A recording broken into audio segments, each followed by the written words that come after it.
Un chien errant découvre une fillette perdue au cœur d'une tempête. Une rencontre qui bouleversera des vies et révélera des vérités cachées.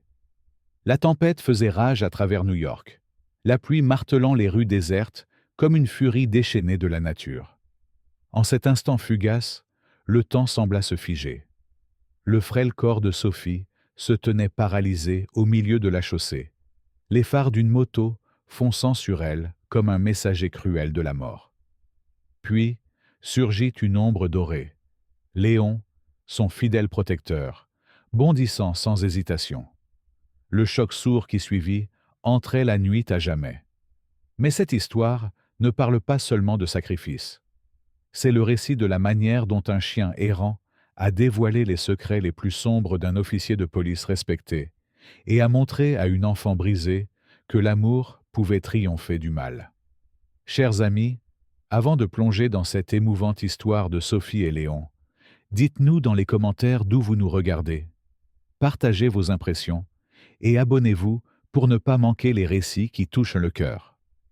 Les ombres de New York dissimulaient des secrets que l'inspecteur Pierre Dubois préférait garder enfouis. Aux yeux du monde, il était un officier décoré, un pilier de la communauté qui donnait des conférences dans les écoles sur la protection des enfants. Ses collègues l'admiraient, ses voisins louaient son dévouement, et la presse locale le dépeignait en héros. Mais entre les murs de son élégante maison en pierre brune, la petite Louise, âgée de 6 ans, vivait un cauchemar. Louise n'avait pas toujours porté ce nom. Elle l'avait pris il y a 3 ans, lorsque sa mère, Claire, avait épousé Pierre Dubois, convaincue qu'il leur offrirait la sécurité et l'amour dont elles avaient tant besoin. Quelle terrible erreur! Louise se souvenait d'une époque où sa mère souriait, où son rire emplissait leur petit appartement. Désormais, Claire Dubois traversait la maison comme un fantôme, le regard toujours baissé, la voix à peine audible. Les bleus se cachaient facilement sous des manches longues et des vêtements bien choisis. Les cicatrices émotionnelles, elles, étaient bien plus profondes. « Tu ne vaux rien !» grognait Pierre, son insigne luisant sur le comptoir de la cuisine alors qu'il levait la main. « Personne ne te croira jamais. » Le pire n'était pas la douleur. C'était de voir sa mère détourner les yeux, feignant de ne pas entendre les sanglots étouffés. À 3 rues de là, dans une ruelle étroite, derrière le dîner de Paul, vivait une autre âme familière du rejet. Léon n'avait pas toujours été un errant. Son pelage doré, bien que sale et emmêlé désormais, témoignait d'un passé plus doux. Les habitués le connaissaient comme le gentil géant qui ne mendiait jamais, n'aboyait jamais, mais observait le monde avec des yeux semblant comprendre la douleur humaine.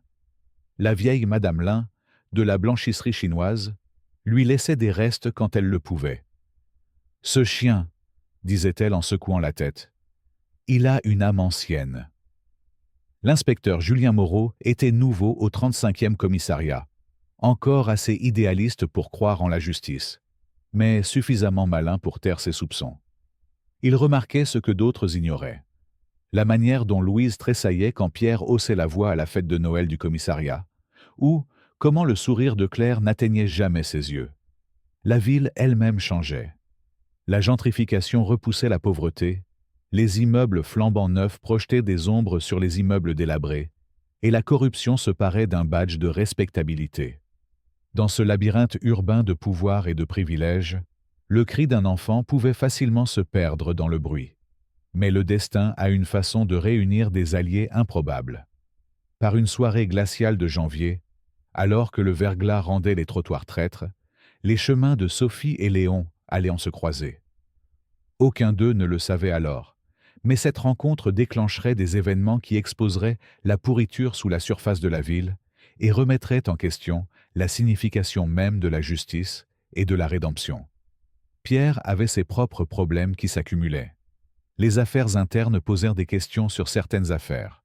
Des saisies de drogue où des preuves disparaissaient, des témoins qui changeaient soudainement leur témoignage. Il avait toujours été prudent, utilisant sa réputation comme une armure, son insigne comme une arme. Mais la pression montait, et comme tous les hommes qui portent un masque, le sien commençait à se fissurer. Dans la salle de repos du commissariat, Julien observait Pierre tenir sa cour, riant avec ses collègues à propos d'une nouvelle arrestation réussie. Quelque chose dans l'assurance facile de cet homme semblait faux, comme un vernis trop fin étiré sur quelque chose de pourri. Julien avait vu des cas similaires lors de son précédent poste à Boston.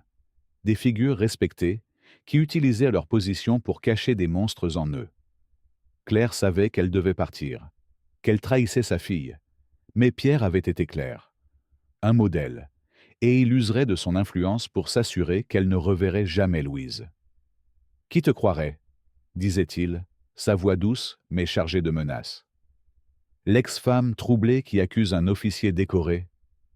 Sois maligne, Claire. Et ainsi vivait-il, chacun prisonnier à sa manière. Louise dans son silence, Claire dans sa peur, Pierre dans son réseau de mensonges, Julien dans ses soupçons, et Léon dans sa solitude. Mais le changement approchait, porté par les ailes de cette tempête de janvier, où une enfant solitaire et un chien errant allaient tisser un lien qui ébranlerait les fondations du pouvoir et prouverait que parfois, les plus grands actes de justice viennent des lieux les plus inattendus. New York portait deux visages en cet hiver 2024. Le jour, les touristes affluaient vers le paradis néon de Times Square, pendant que les titans de Wall Street façonnaient des fortunes dans des tours de verre. Mais à la tombée de la nuit, une autre ville émergeait, une ville où les ombres gardèrent des secrets et où le pouvoir corrompait en silence. Dans ce conte de deux cités, le 35e commissariat se dressait comme une forteresse de la loi et de l'ordre, sa façade de briques usée par des décennies de service. À l'intérieur, les néons bourdonnaient au-dessus des bureaux encombrés de dossiers et de tasses de café, tandis que les officiers vaquaient à leur routine quotidienne. Le mur d'honneur affichait des photographies d'officiers distingués, le visage sévère de Pierre Dubois bien en vue parmi eux. Officier de l'année, 3 fois consécutive. Le commissariat desservait un quartier en transition. Des condos de luxe surgissaient comme des espèces invasives parmi les vieilles maisons en pierre brune, tandis que les commerces familiaux luttaient contre l'avancée régulière des chaînes. Ici, la gentrification ne changeait pas seulement les horizons. Elle réécrivait les histoires, effaçait les mémoires et parfois enterrait les vérités sous la marche implacable du progrès. La maison en pierre brune de Pierre se trouvait sur la rue des Érables, son extérieur impeccable et son jardin soigné témoignant de sa respectabilité.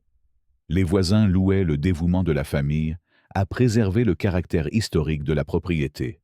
« Quelle charmante famille !» disait-il, sans jamais se demander pourquoi les rideaux restaient tirés, ou pourquoi on entendait si rarement des rires d'enfants derrière ces murs soigneusement entretenus.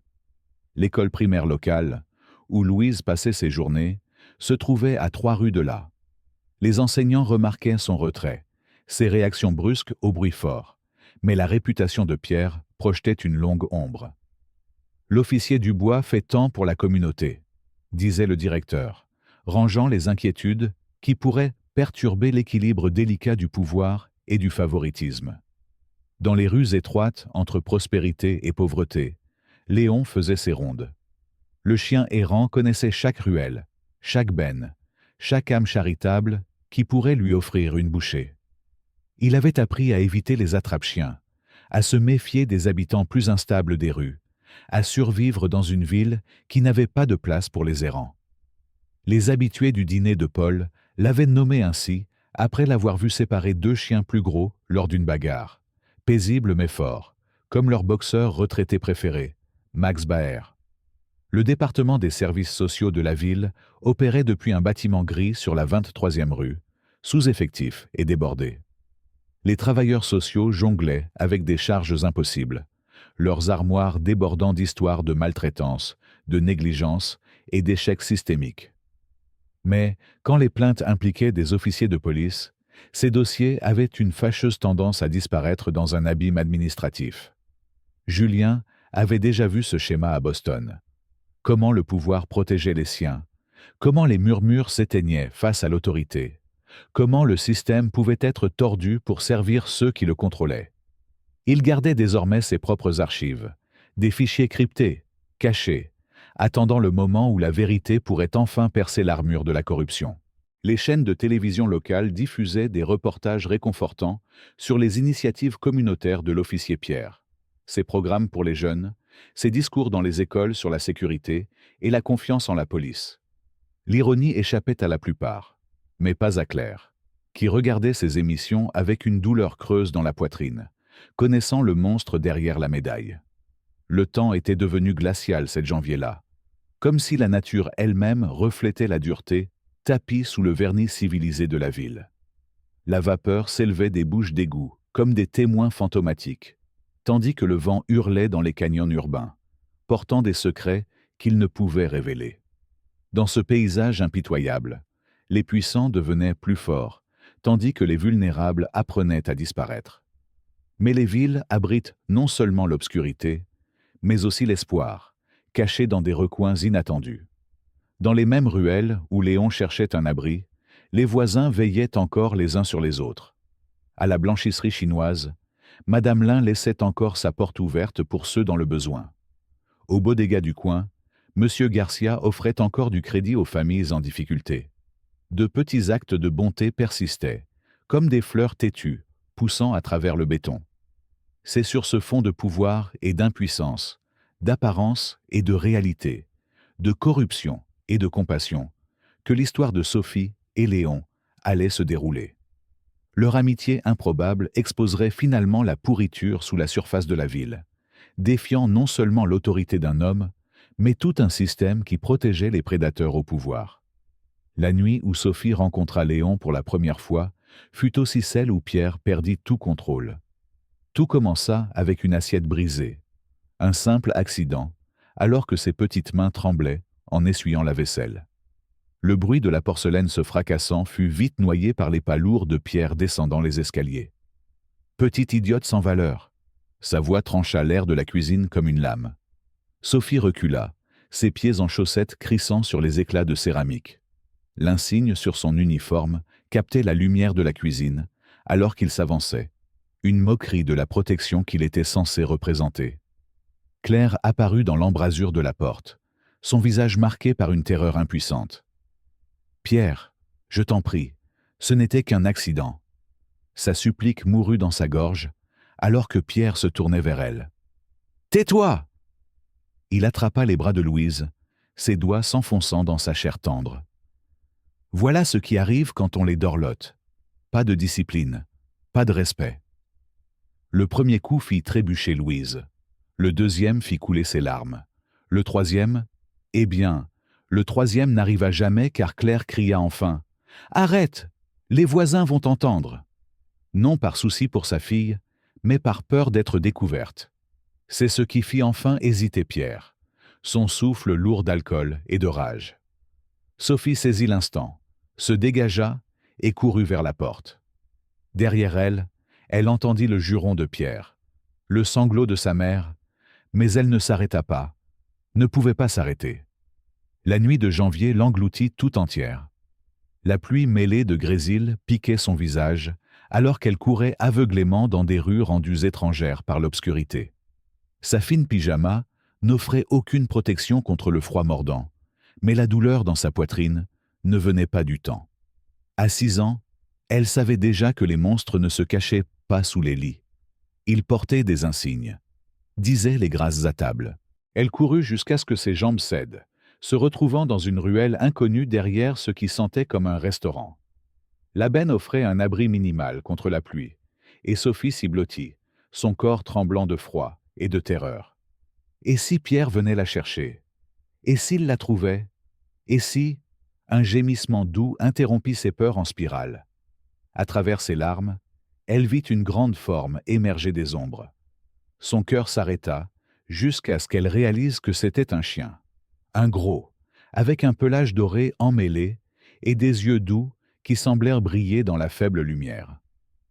Léon observait la petite silhouette depuis qu'elle était entrée dans son territoire. Il avait vu bien des humains en détresse, mais quelque chose dans cette forme frêle et tremblante l'appelait. Peut-être était-ce la façon dont elle essayait de se faire plus petite, une tactique de survie qu'il connaissait bien, ou peut-être l'odeur familière de la peur et de la solitude qui l'enveloppait comme un nuage. Il s'approche lentement, tête basse, queue remuant légèrement avec prudence. Sophie se pressa plus fort contre la benne, mais il n'y avait aucune menace dans ses yeux. Léon s'arrêta à quelques pas et s'allongea, se rendant aussi inoffensif que possible. Les minutes passèrent, la pluie continuait son assaut. Enfin, les dents claquant de Sophie brisèrent le silence. « Je n'ai pas de nourriture », murmura-t-elle, supposant que c'était ce que le chien voulait. Léon se rapprocha jusqu'à ce qu'elle puisse sentir la chaleur émanant de son corps. À sa surprise, il lui tourna le dos, créant une barrière entre elle et l'entrée de la ruelle, une position de gardien. Quelque chose dans la poitrine de Sophie se relâcha légèrement. « Toi aussi, tu es seule, n'est-ce pas ?» Sa petite main s'avança, hésita, puis toucha doucement son pelage. Il était rugueux et mouillé, mais étrangement réconfortant. Léon se pencha dans son contact, le premier contact humain doux qu'il avait eu depuis des mois. Au-dessus de la benne, le claquement de la porte arrière du restaurant retentit. Une bouffée d'air chaud porta l'odeur de nourriture jetée. Léon se leva souplement et disparut derrière la benne, revenant quelques instants plus tard avec la moitié d'un petit pain à hamburger dans la gueule. À la stupéfaction de Sophie, il le déposa à ses pieds. « C'est à toi », protesta-t-elle faiblement, mais son estomac gronda, la trahissant. Léon poussa le pain plus près avec son museau. En cet instant, ce chien errant montra plus de bonté que n'importe quel humain dans sa mémoire récente. Ils partagèrent le pain rassis dans un silence complice, blottis l'un contre l'autre contre le froid. Sophie ne le savait pas encore, mais ce moment, cet acte simple de compassion entre deux âmes perdues, changerait non seulement sa vie, mais aussi la compréhension qu'aurait toute une communauté de la justice, de la loyauté et de l'amour. Le lendemain de la fuite de Sophie apporta des conséquences rapides et calculées. Pierre, maître de la manipulation, avait déjà façonné son récit. Devant ses collègues, lors de l'appel du matin, il joua parfaitement le rôle du beau-père inquiet. « Ma petite fille a fait un cauchemar. Elle s'est enfuie dans la tempête », expliqua-t-il, sa voix soigneusement modulée pour montrer juste assez d'inquiétude. « Claire est hors d'elle. Si quelqu'un la voit pendant la patrouille… » Il n'eut pas besoin de finir sa phrase. Ses collègues hochèrent la tête avec sympathie. Ils aideraient l'un des leurs. Mais Julien observait depuis le fond de la pièce, notant que l'inquiétude de Pierre n'atteignait jamais ses yeux. Quelque chose clochait dans cette histoire, comme une pièce de puzzle forcée au mauvais endroit. Il avait vu Louise à la fête de Noël du commissariat. Comment elle sursautait quand Pierre bougeait trop vite. Comment elle ne croisait jamais vraiment le regard de quiconque. Pendant ce temps, Sophie et Léon avaient trouvé un abri temporaire dans une réserve abandonnée derrière la blanchisserie de Madame Lin. La vieille femme les avait découverts tôt ce matin-là, l'enfant blotti contre la chaleur du chien. Au lieu d'appeler la police, elle leur apporta des raviolis de la veille et ne dit rien. L'influence de Pierre commença à se répandre comme un poison dans le quartier. Des affiches d'enfants disparus apparurent à chaque coin de rue, montrant une Louise souriante et la décrivant comme troublée, sujette à inventer des histoires. Le message implicite était clair pour ceux qui savaient lire entre les lignes. Ne croyez pas ce qu'elle pourrait dire. Claire, piégée dans son propre enfer de complicité, faisait des apparitions larmoyantes aux nouvelles locales. « S'il te plaît, Louise, rentre à la maison. Tu nous manques. » Ses performances convainquaient les téléspectateurs, mais ne pouvaient tromper Léon, qui grognait chaque fois que son visage apparaissait sur les écrans visibles à travers les vitrines. La première vraie confrontation eut lieu 3 jours après la disparition de Sophie. L'officier Martin, un fidèle de Pierre, les repéra près du parc. Léon réagit instantanément, se plaçant entre Sophie et le policier qui approchait. Ses poils se hérissèrent, un grognement sourd grondant dans sa poitrine. « Du calme, petite !» appela Martin, la main se posant sur son arme. « Ce chien a l'air dangereux. Laisse-moi t'aider. » Sophie sentit la froide étreinte de la panique. « Il n'est pas dangereux. Il me protège. » Mais Martin appelait déjà des renforts par radio, signalant un chien errant agressif, menaçant une enfant. En quelques minutes, D'autres voitures de patrouille arrivèrent, leurs gyrophares peignant la scène en rouge et bleu criard. Pierre émergea de l'une d'elles, et le monde de Sophie se réduisit à une pointe de terreur. « Ma chérie !» appela-t-il, sa voix publique douce comme le miel. « Éloigne-toi du chien.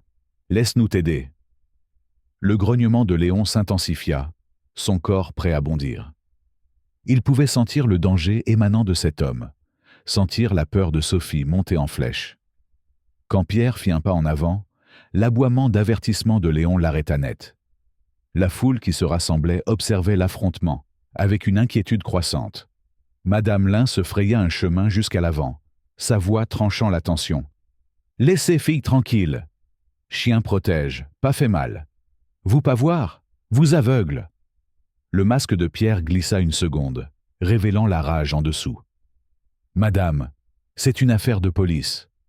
Veuillez reculer. » Mais d'autres regardaient en maintenant, enregistraient sur leur téléphone, murmuraient des questions. Pourquoi l'enfant semblait-elle plus effrayée par son beau-père que par le chien soi-disant dangereux? Pourquoi les supplications télévisées de la mère semblaient-elles répétées? Julien arriva juste au moment où le contrôle animalier se garait. Il vit le visage terrifié de Sophie, la posture protectrice de Léon, la fureur à peine contenue de Pierre. À cet instant, les pièces commencèrent à s'assembler. « On devrait d'abord lui parler », suggéra Julien à voix haute, « découvrir pourquoi elle a fui. » La tête de Pierre pivota, ses yeux perçant le jeune inspecteur. « Elle est confuse, traumatisée. » Ce cabot pourrait être enragé. On doit contenir la situation. Le mot « contenir » plana dans l'air comme une menace. Sophie, sentant son temps s'épuiser, fit la seule chose possible. Elle courut. Léon calqua son pas sur le sien, la guidant à travers des ruelles étroites qu'il connaissait bien, loin des cris et des sirènes derrière eux. La colère de Pierre résonnait contre les murs de briques. « Retrouvez-les! Ce chien est une menace !» Mais le bouche à oreille se répandait dans le quartier. Les commerçants ne remarquaient mystérieusement pas la petite fille et le grand chien qui se faufilait par les portes arrière. Les vendeurs de rue regardaient ailleurs. La communauté, sentant quelque chose de louche dans la façade parfaite de Pierre, sans pleinement comprendre pourquoi, passait à l'action. La chasse avait commencé. Pas seulement pour une enfant disparue, mais pour une vérité enfouie sous des années de pouvoir et de corruption. Et dans cette traque, nul ne pouvait prédire qui survivrait à la révélation d'un monstre portant un insigne. Léon mérite toute notre admiration pour avoir protégé la petite Sophie. Qu'en pensez-vous? Laissez un commentaire pour partager votre avis et soutenez cette histoire en vous abonnant. L'inspecteur Julien Moreau était assis à son bureau, fixant les dossiers éparpillés devant lui. Le commissariat bourdonnait de son activité nocturne habituelle, mais son esprit était concentré sur les photographies étalées sur son bureau. Des clichés de surveillance de Sophie lors de l'incident au parc. Quelque chose dans ses yeux le hantait, une peur trop profonde pour une simple rébellion. L'écran de son ordinateur affichait le dossier impressionnant de Pierre. Distinction, arrestation, prix de service communautaire. Trop parfait, comme une façade savamment construite. Julien tirait discrètement des fils depuis des semaines, et chacun révélait quelque chose de plus sombre sous la surface. « Toujours là, Rookie ?» La voix de Pierre trancha ses pensées. Julien minimisa rapidement l'écran, mais pas avant de capter l'éclair dans les yeux de Pierre. Un prédateur flairant une menace. « Juste en train de rattraper de la paperasse », répondit Julien, gardant un ton désinvolte. « Cet incident au parc m'a fait réfléchir. » Le sourire de Pierre n'atteignit pas ses yeux. « Ne perds pas ton temps. Les gosses font des crises, surtout après un traumatisme. Louise a toujours été perturbée. » Mais Julien avait vu les dossiers médicaux, de vieilles fractures expliquées trop facilement, des bleus suspects écartés. Plus troublant encore étaient les affaires où le témoignage de Pierre avait envoyé d'autres en prison. Des affaires avec des preuves trop nettes, trop commodes. La percée vint de manière inattendue. Claire avait visité l'hôpital 3 fois l'année passée, chaque fois avec des blessures qu'elle prétendait accidentelles. L'infirmière qui l'avait soignée, Élise Dupont, avait pris des notes détaillées et des copies. « J'ai déjà vu ça », confia Élise à Julien lors d'une rencontre discrète dans un café loin du commissariat. La façon dont elle sursaute, comment elle trouve des excuses. Et la petite? Ce ne sont pas des blessures de cours de récréation. L'enquête de Julien s'élargit, comme des cercles dans une mare sombre. Les anciens partenaires de Pierre avaient été transférés ou avaient démissionné de manière inattendue. Les témoins dans ses plus grandes affaires avaient changé d'adresse, disparu ou subi des accidents opportuns. Les preuves étaient là, mais l'influence de Pierre aussi. Les affaires internes avaient reçu des plaintes auparavant, toutes mystérieusement résolues. Le bureau du procureur traitait les affaires de Pierre avec une déférence inhabituelle. Même la presse locale semblait réticente à remettre en question ses méthodes. « Tu joues un jeu dangereux », l'avertit son partenaire. « Pierre a des amis haut placés. Tu te souviens de ce qui est arrivé à Johnson quand il a commencé à poser des questions. Johnson avait été retrouvé dans sa voiture, un suicide apparent. Mais Julien avait vu les photos d'autopsie, des détails qui ne collaient pas tout à fait. Les images de surveillance de la nuit où Sophie s'était enfuie étaient mystérieusement corrompues, mais une image restait nette. La main levée de Pierre, Louise recroquevillée. Julien la sauvegarda, la crypta, sachant que ce n'était pas assez, mais l'ajoutant à son dossier grandissant.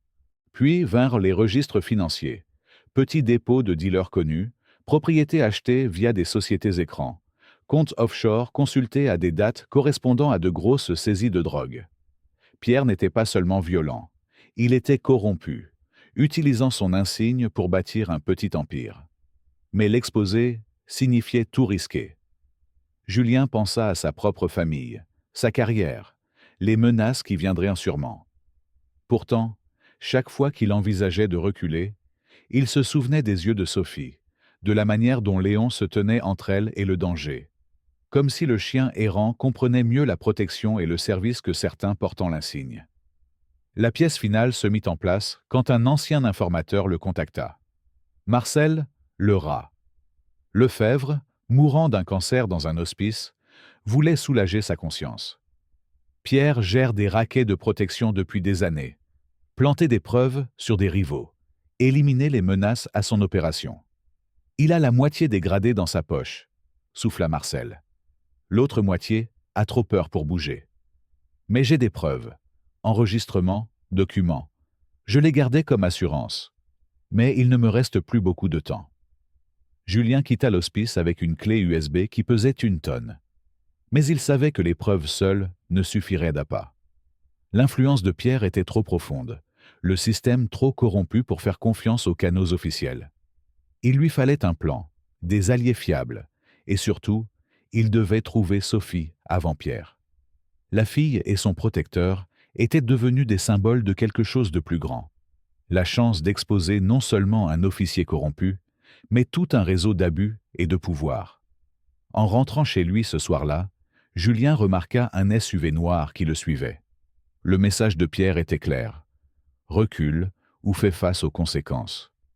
Mais voir une fillette de 6 ans affronter son bourreau, voir un chien errant montrer plus de loyauté que des officiers décorés, avait éveillé en Julien quelque chose que la peur ne pouvait taire. Le jeu avait changé. Désormais, il ne s'agissait plus seulement de sauver Sophie. Il s'agissait de sauver l'âme même de la justice. Que pensez-vous du courage de Léon? Dites-le nous dans les commentaires et partagez cette histoire pour que la vérité continue de résonner. L'enlèvement tenté eut lieu un mardi après-midi.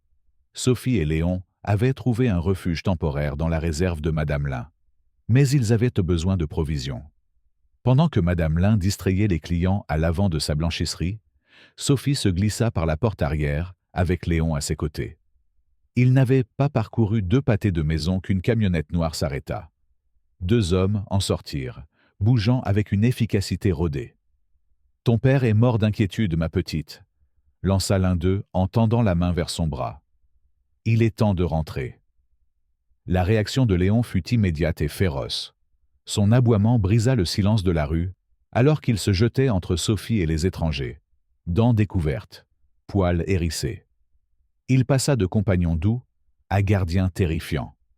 Le premier homme hésita, le second porta la main à sa veste. Mais avant qu'il ne puisse sortir une arme, Léon frappa. Ses mâchoires se refermèrent sur le bras de l'homme, arrachant un cri de douleur et un jet de sang. Les gens sortirent des boutiques, alertés par le vacarme, téléphone en main, filmant. Les ravisseurs potentiels battirent en retraite vers leur camionnette et filèrent, mais pas avant que des témoins notent la plaque d'immatriculation. La nouvelle de l'incident se répandit comme une traînée de poudre dans le quartier. Pierre arriva avec une escouade d'officiers, mais l'histoire avait déjà pris forme. 2 hommes essayant d'enlever une enfant, un chien courageux la défendant. Cela ne collait pas avec le récit de Pierre d'une fugueuse troublée. « Ce chien est clairement dangereux », insista Pierre face à la foule grandissante. Il a attaqué 2 citoyens inquiets, essayant d'aider une enfant perdue. Mais Madame Lin avait tout vu depuis son seuil.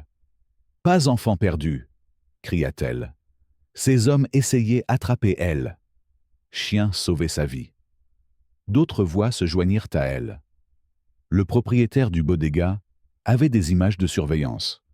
Un ado avait diffusé une partie de l'incident en direct.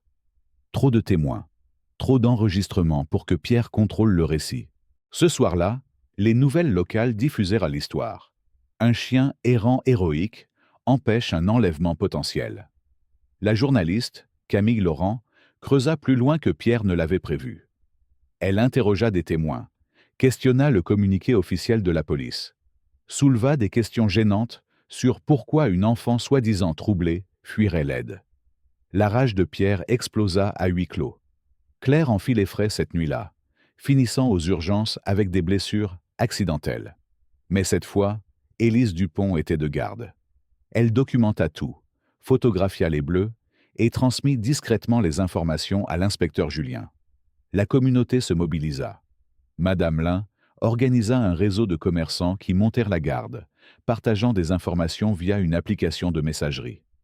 Monsieur Garcia, du bodega, installa de nouvelles caméras de sécurité. Même les gamins des rues devinrent des guetteurs officieux, surveillant Pierre ou ses hommes. Mais Pierre avait son propre réseau. Les patrouilles de police s'intensifièrent. Les inspecteurs sanitaires trouvèrent soudain des infractions dans les boutiques connues pour aider Sophie. Des appels anonymes signalèrent Léon comme un animal dangereux, entraînant des descentes du contrôle animalier. La pression montait de tous côtés. L'enquête de Julien gagnait en ampleur, mais le danger aussi. Son appartement fut cambriolé. Rien de volé, mais tout fouillé. Une brique traversa la vitre de sa voiture avec une note simple. « Recule ». Sophie et Léon se déplaçaient constamment désormais, ne restant jamais longtemps au même endroit. Le quartier les protégeait, mais ils sentaient le filet se resserrer. Chaque jour apportait de nouveaux appels de près, de nouveaux visages observant depuis des voitures aux vitres teintées. Pierre réapparut à la télévision, sa voix brisée par une émotion fabriquée. « Je veux juste que ma fille rentre à la maison saine et sauve. Ce chien la rend confuse, apeurée. S'il vous plaît, aidez-nous à la ramener. » Mais son masque glissait. De plus en plus de gens voyaient la rage sous son air étudié. Des questions sur ses anciennes affaires refaisaient surface. D'anciens témoins retrouvèrent leur voix. Le mur du silence commençait à se fissurer. Le tournant vint quand l'un des hommes de Pierre, l'officier Dupont, sans lien avec Élise, approcha Julien en secret. « Je ne peux plus faire ça », confessa-t-il. « Les choses qu'il nous a fait faire, j'ai des preuves. » Les pièces s'assemblaient, mais le temps manquait. Pierre devenait désespéré, et les hommes désespérés étaient dangereux. Il avait trop à perdre maintenant. Pas seulement son insigne et sa liberté, mais tout son empire criminel. Alors que l'obscurité tombait sur la ville, Sophie se blottit près de Léon, dans leur dernier refuge. Les oreilles du chien se dressaient à chaque bruit, son corps tendu et prêt. Tous deux savaient que quelque chose approchait. La question était de savoir si la vérité émergerait avant que la rage de Pierre ne consume tout sur son passage. La scène était prête pour une confrontation qui ébranlerait le commissariat jusqu'à ses fondations et mettrait à l'épreuve les limites de la loyauté, de la justice et du courage. L'histoire de Sophie et Léon vous émeut-elle? Abonnez-vous pour suivre leur combat et laissez vos pensées dans les commentaires. Les couloirs de l'hôpital vibraient d'une tension fluorescente alors que l'inspecteur Julien marchait aux côtés d'Élise Dupont, passant en revue les dernières preuves. Les radiographies de Claire racontaient une histoire de maltraitance systématique. Fractures fines, os mal cicatrisés, blessures incompatibles avec les accidents déclarés. Mais c'était l'évaluation psychologique de Sophie qui le glaça vraiment.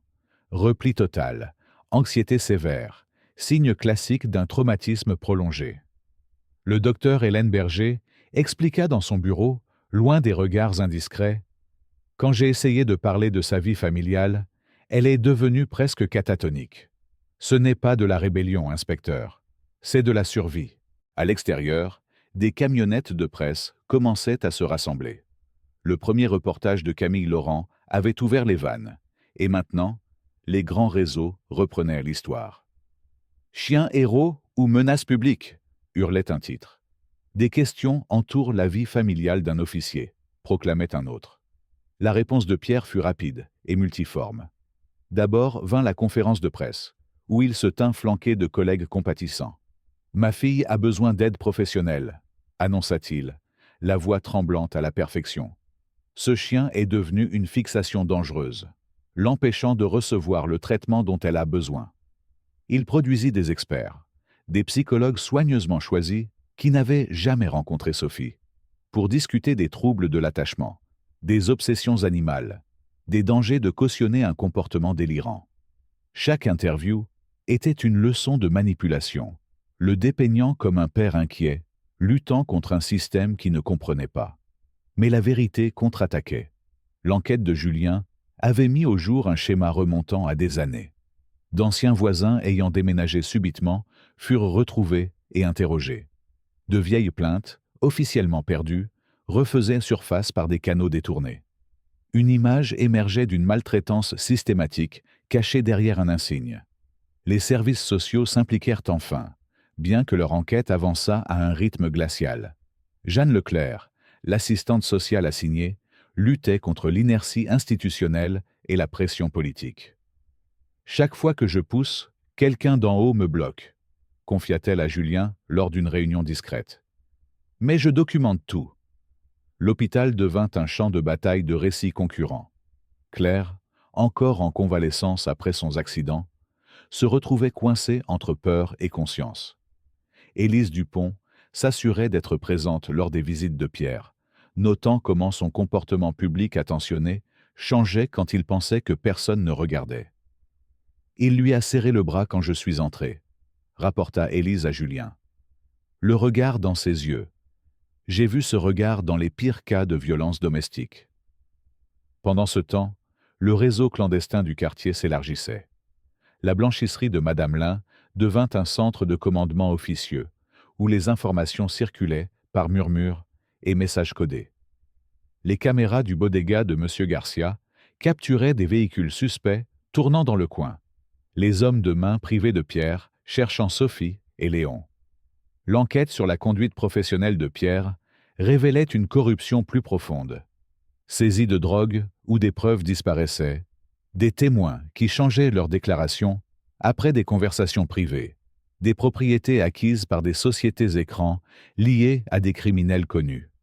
Chaque découverte dressait le portrait d'un homme qui avait transformé son insigne en permis pour une entreprise criminelle. Les preuves de l'officier Dupont furent cruciales. Des enregistrements audio de Pierre ordonnant à des officiers de falsifier des preuves, des registres financiers montrant des pots de vin, une liste d'entreprises payant une protection déguisée en dons communautaires. Mais se manifester avait mis Dupont en danger. Sa voiture fut vandalisée, sa famille reçut des menaces. La pression s'intensifiait de tous côtés. Les soutiens de Pierre au sein du département lancèrent des enquêtes internes sur la conduite de Julien. Ses affaires furent réaffectées, ses rapports remis en question, ses déplacements surveillés. Des tuyaux anonymes suggéraient qu'il était corrompu, instable, peu fiable. Le docteur Hélène Berger affrontait ses propres batailles. Sa licence médicale fut soudainement mise en révision. D'anciennes plaintes de patients refaisaient mystérieusement surface. Son emplacement de parking fut vandalisé. Mais elle tint bon. Sa documentation sur le traumatisme de Sophie, devenant une pierre angulaire de l'affaire.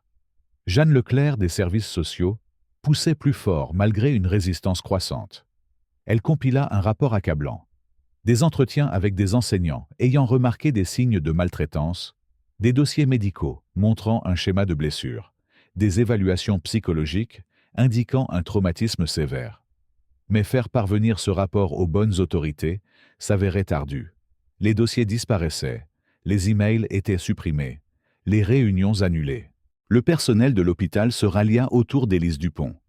Les infirmières coordonnèrent leurs horaires pour que Claire ne soit jamais seule avec son mari. Les caméras de sécurité tombaient mystérieusement en panne pendant les visites de Pierre, mais les téléphones personnels des employés capturaient des moments révélateurs. À mesure que les preuves s'accumulaient, Julien réalisa qu'ils étaient dans une course contre la montre. Le réseau de Pierre était vaste, son influence profondément enracinée. Plus Sophie restait cachée, plus il devenait désespéré. Et les hommes désespérés avec du pouvoir étaient les plus dangereux de tous. Dans un moment de calme, Julien se trouva hanté par les parallèles entre Sophie et Léon, tous deux victimes d'un système qui les avait abandonnés, tous deux trouvant leur force dans leur alliance improbable. Le chien errant avait montré plus de courage et d'intégrité que bien des porteurs d'insignes. L'enquête était devenue plus qu'une simple affaire. C'était un test du système lui-même, une chance d'exposer la corruption qui pourrissait derrière les murs de l'autorité et du privilège. Mais à mesure que les enjeux augmentaient, le danger croissait pour tous les impliqués. Claire, constamment surveillée par les alliés de son mari, réussit à glisser une note à Élise Dupont. « Aidez ma fille, je suis prête à parler. » C'était une percée potentielle, mais aussi un moment de risque extrême. Pierre perdait le contrôle, et comme tous les abuseurs, il était le plus dangereux quand il sentait son pouvoir menacé. La scène était prête pour une confrontation qui briserait soit le cycle de la maltraitance et de la corruption, soit ceux assez courageux pour s'y opposer. Et quelque part dans la ville, une petite fille et son fidèle protecteur attendaient, leur destin suspendu à une justice retardée, mais peut-être, enfin, non refusée. L'accusation contre Léon tomba comme un coup de tonnerre dans un ciel clair. Les chaînes locales interrompirent leur programme pour une nouvelle de dernière minute. Un enfant avait été attaqué par un chien errant correspondant à la description de Léon. Les parents de la victime, apparaissant bouleversés à l'écran, décrivaient une agression brutale qui avait laissé leur fils traumatisé. Mais quelque chose clochait dans leur témoignage. Julien remarqua des incohérences, et Camille Laurent, désormais pleinement investi dans la quête de vérité, commença à creuser. L'enfant, attaqué, Théo Martin, était le fils de l'ancien partenaire de Pierre. Un détail commodément omis des reportages. La communauté se fractura sous la pression. Même ceux qui avaient soutenu Sophie commencèrent à douter. « Et si on se trompait ?» murmuraient des parents inquiets aux portes des écoles. « Et si ce chien était vraiment dangereux ?» La peur était compréhensible, un instinct naturel de protéger leurs propres enfants. Madame Lin resta inébranlable, sa petite silhouette emplissant d'une certaine manière l'entrée de sa blanchisserie, alors que les reporters lui tendèrent des micros. « Chien protège enfant. Moi, vu de mes yeux. Théo Martin pas blessé. Lui mentir. » Mais ces déclarations défensives furent montées pour la faire paraître hystérique, peu fiable. Les images de sécurité du prétendu lieu de l'attaque tombèrent mystérieusement en panne pendant le créneau crucial. Les témoins qui auraient pu voir ce qui s'était vraiment passé reçurent des visites à minuit d'officiers, juste pour vérifier. Le message était clair. Taisez-vous. Les réseaux sociaux explosèrent avec des récits contradictoires. Sauver Léon devenait tendance aux côtés de protéger nos enfants. Des photos de Sophie et Léon furent partagées des milliers de fois avec des légendes allant de réconfortantes à horrifiantes.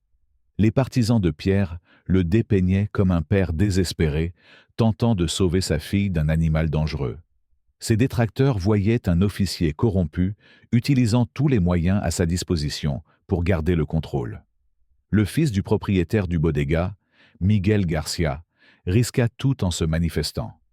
Il était là, lors de la supposée attaque de Théo. Le gamin essayait d'attraper Sophie, témoigna-t-il.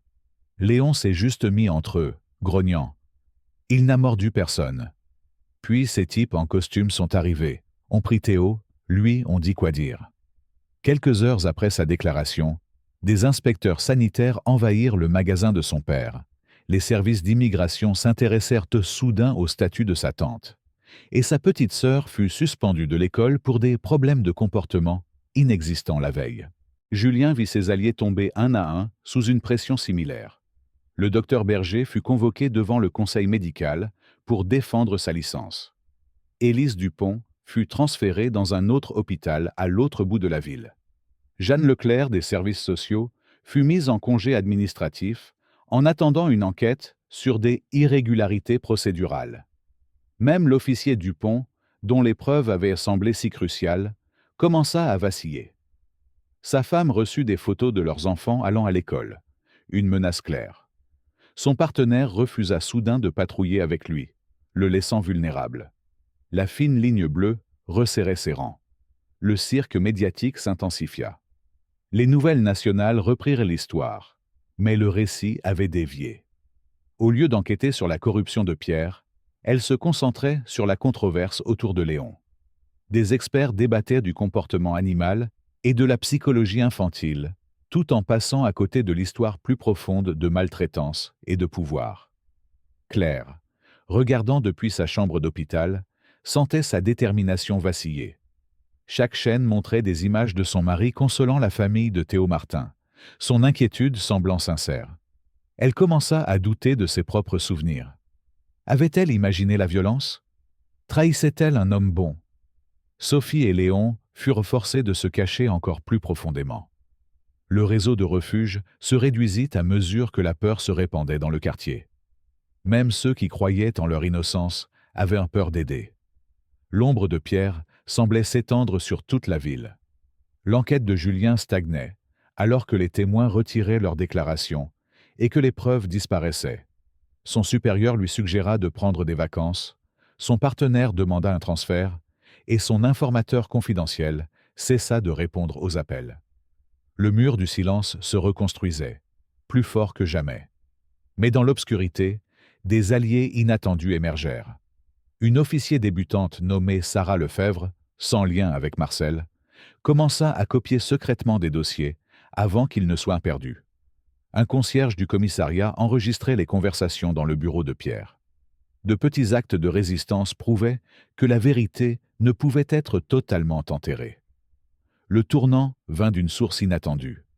Théo Martin lui-même, rongé par la culpabilité et terrifié par les mensonges qu'on l'avait forcé à dire, tenta de se suicider. Son journal, découvert par le personnel hospitalier, détaillait comment Pierre et son père l'avaient poussé à mentir sur Léon, menaçant le travail de sa mère et la sécurité de sa sœur. Soudain, le récit commença à changer à nouveau. Les questions sur les tactiques de Pierre devenaient plus difficiles à ignorer.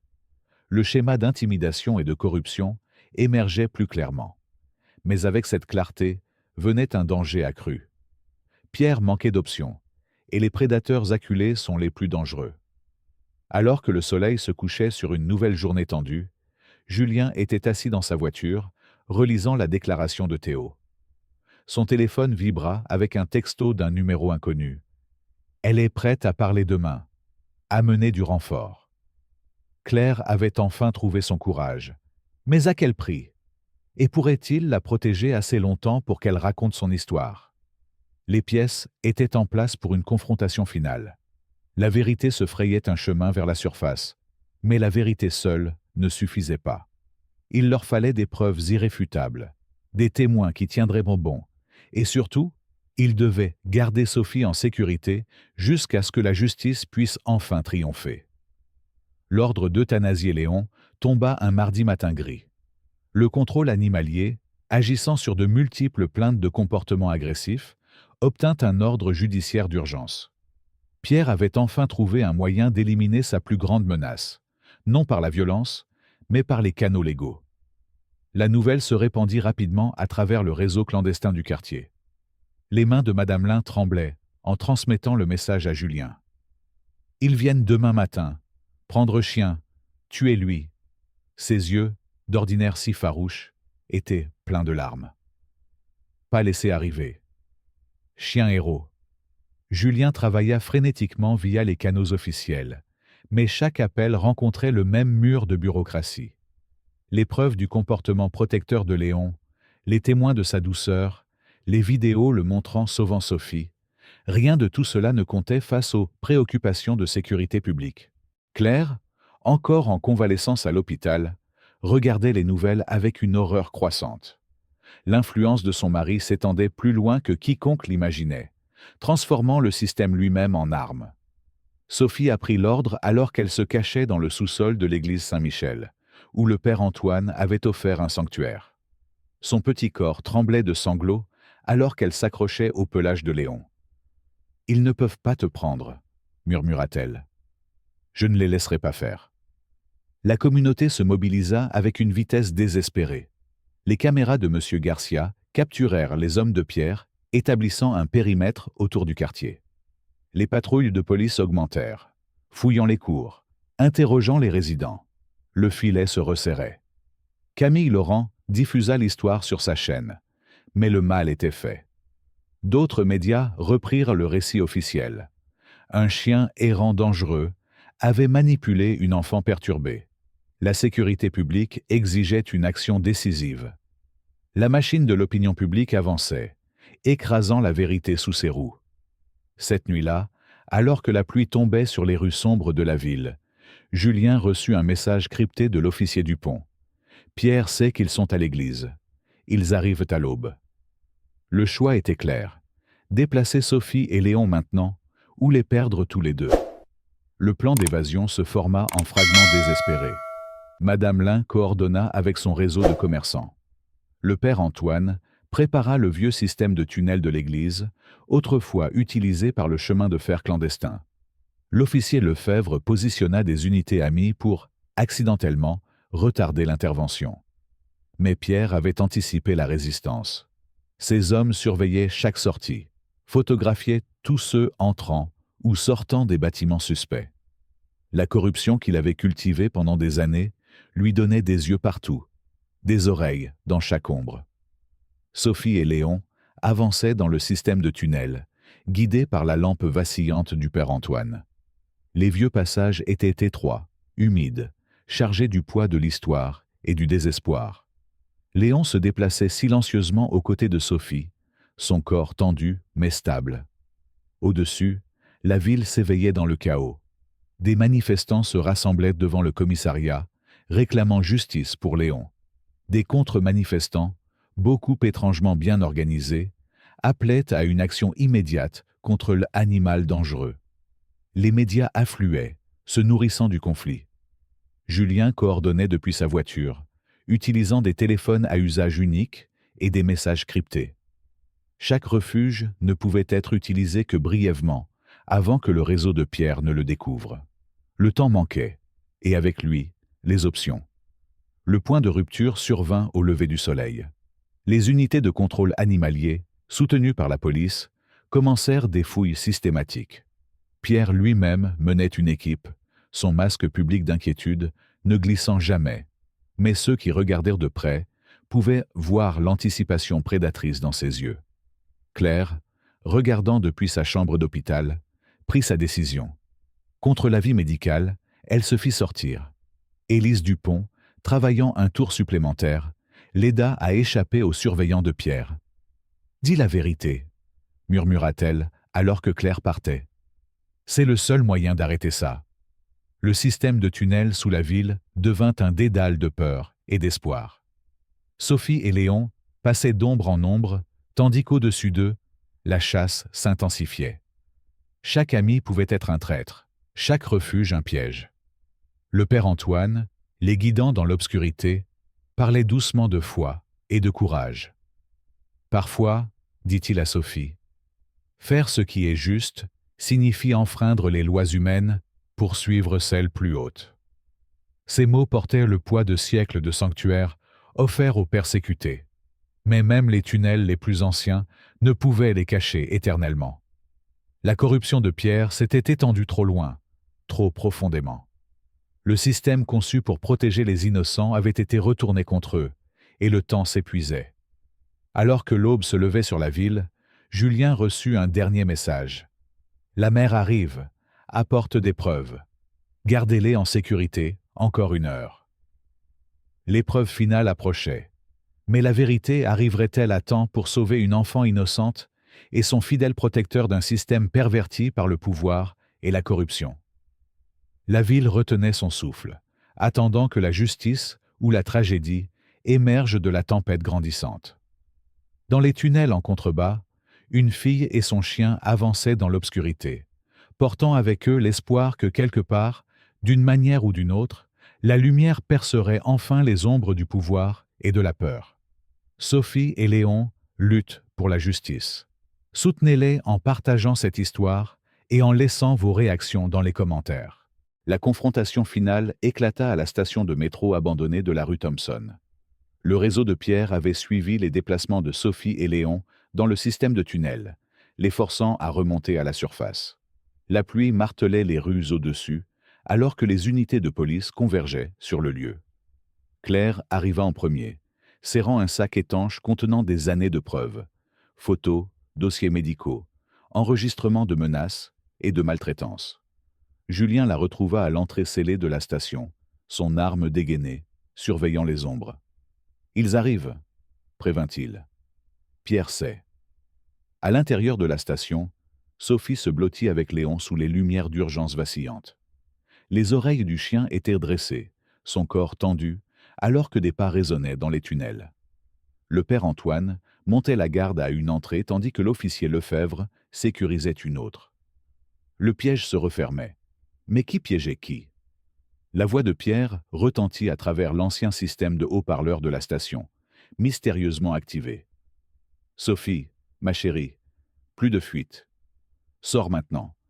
Personne ne doit être blessé. » La fausse sollicitude dans sa voix la fit frissonner, mais la chaleur de Léon pressé contre elle lui donna du courage.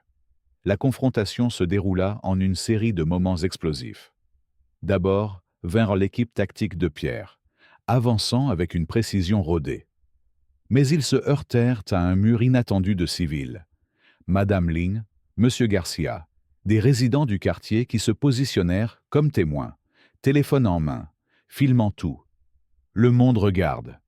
La voix de Camille Laurent trancha la tension. Elle avait amené son équipe de tournage, diffusant en direct chaque mouvement, chaque mot retransmis à des millions.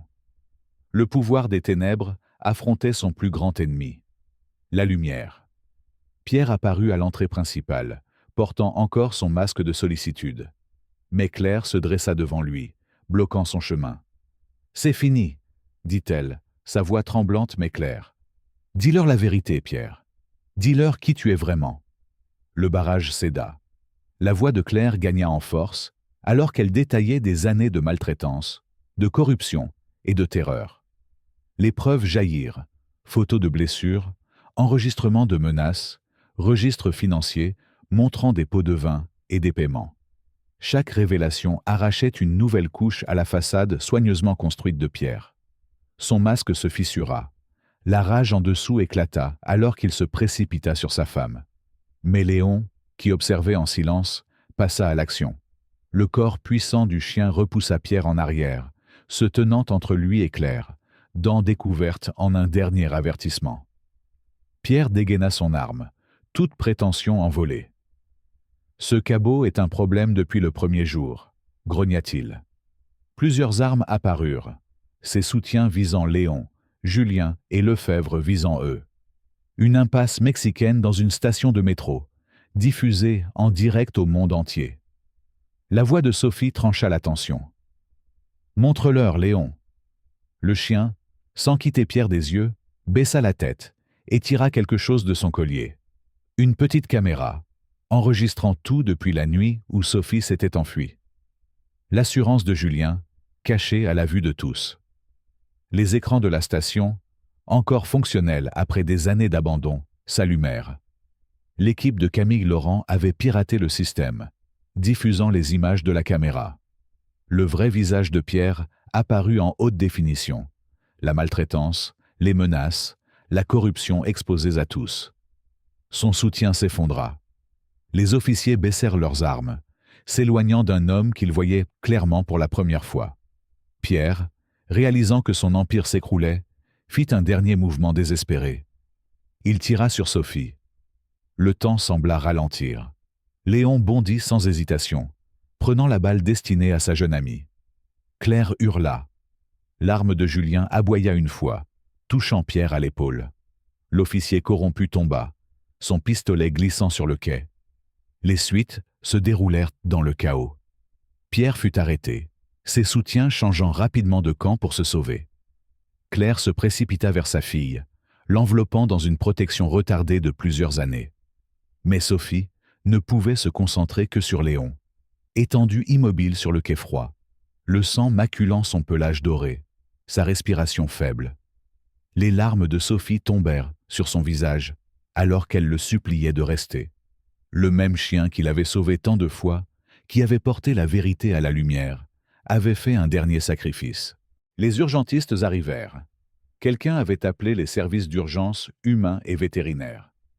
Alors qu'ils chargèrent Léon sur une civière, sa queue frappa faiblement contre le métal. Même maintenant, il essayait de rassurer la petite fille qui lui avait donné un but.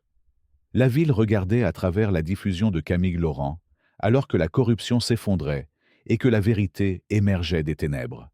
Un système corrompu avait été exposé, mais le prix de la justice gisait, saignant sur une civière, son destin incertain. À l'extérieur de la station, la pluie continuait de tomber, lavant des années de mensonges et de peur. Mais sur ce quai souterrain, un autre type de purification avait eu lieu.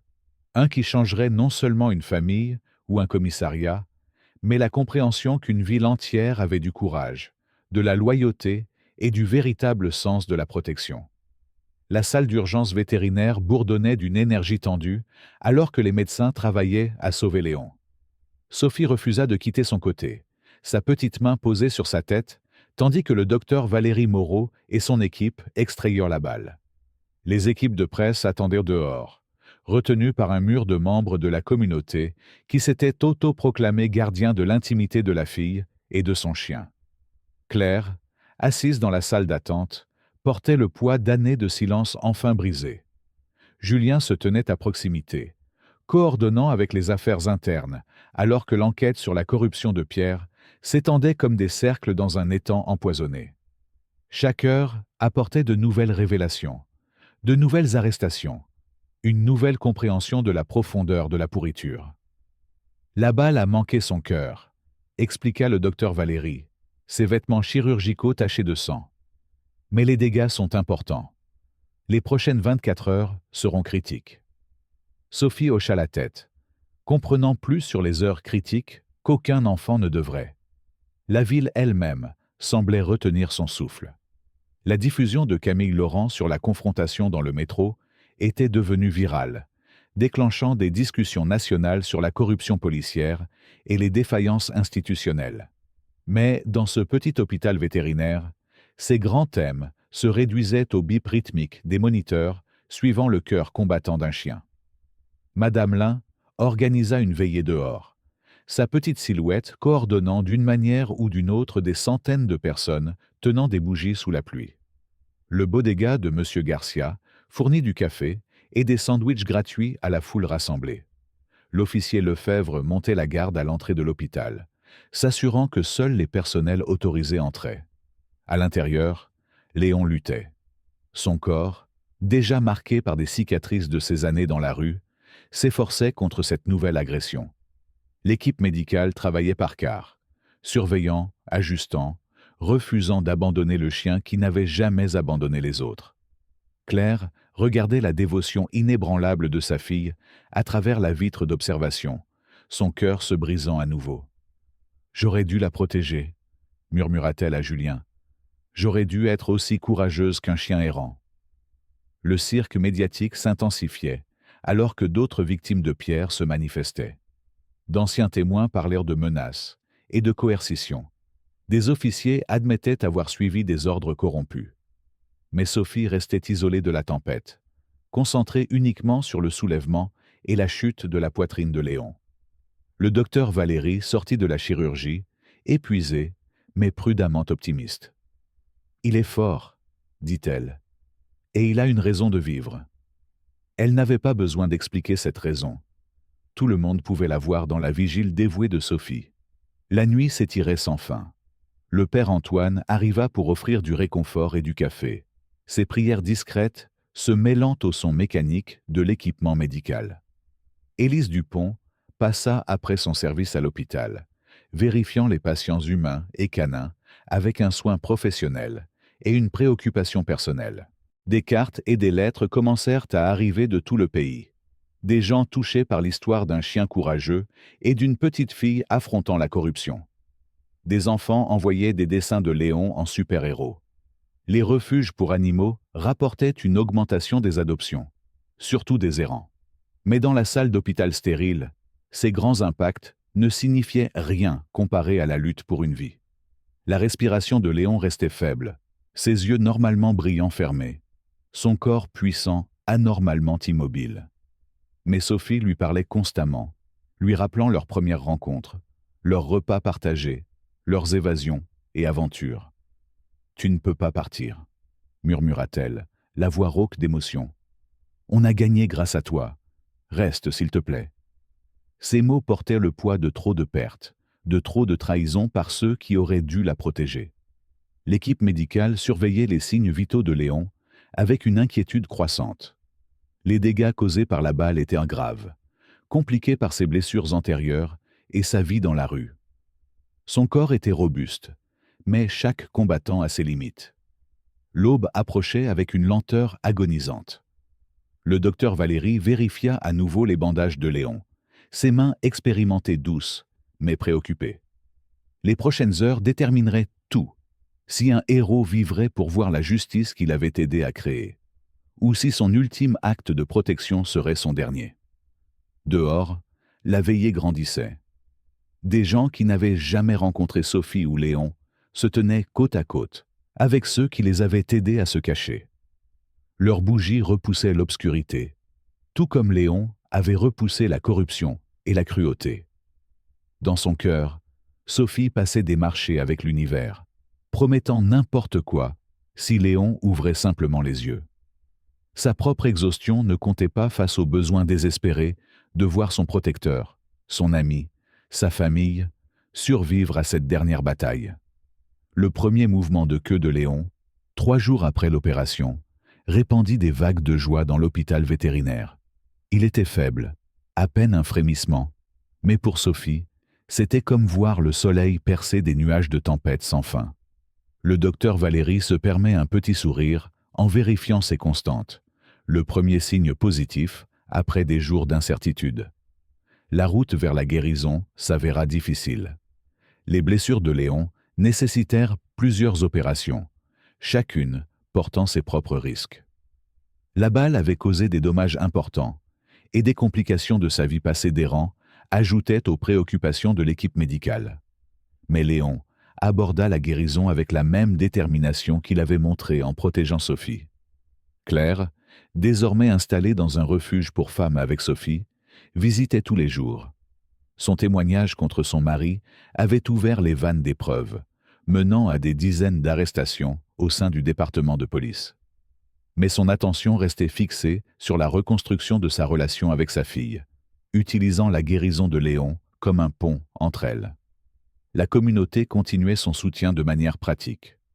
Madame Lin organisa une collecte de fonds pour les frais médicaux de Léon, transformant sa blanchisserie en centre de dons improvisés. Les caméras de sécurité de M. Garcia surveillaient maintenant l'entrée de l'hôpital, tandis que son fils adolescent Miguel coordonnait les mises à jour sur les réseaux sociaux pour les followers préoccupés du monde entier. La thérapie physique commença 2 semaines après la fusillade. Léon lutta au début, son corps puissant affaibli par le traumatisme et la chirurgie.